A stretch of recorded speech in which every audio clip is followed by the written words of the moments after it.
अस्सलाम वालेकुम जी। तो ज़ुनैरा जो है सुबह से किचन की स्लैब पर ऐसे बैठ जाती हैं आकर, तो मैं जो हूँ इनको नाश्ता कराती रहती हूँ और साइड में मेरा काम भी चलता रहता है। और आज मैं बना रही थी आलू पालक, ये ना काफ़ी दिनों से मेरी इच्छा हो रही थी खाने की, और वो भी परोठे के साथ। तो पहले जो है मैंने ना आलू पालक बनाई, फिर परोठा बनाया, तो इस वजह से आज मेरा नाश्ता जो है बहुत ज़्यादा लेट हो रहा है। तो खैर जी, हमने नाश्ता किया, घर के काम किए, और दोपहर को जो है हम अपनी पलटन को लेकर चले गए मेगा ट्रेड फेयर घूमने के लिए, जो कि हमारे छतरपुर में लगा हुआ है।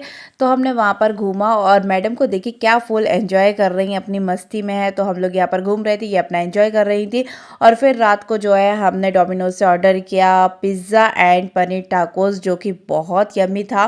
पिज़्ज़ा तो था ही यम्मी, लेकिन ये पनीर टाकोस तो वाह, खाकर मज़ा ही आ गया। सो आज का व्लॉग यही था। सो बाय, अल्लाह हाफिज़।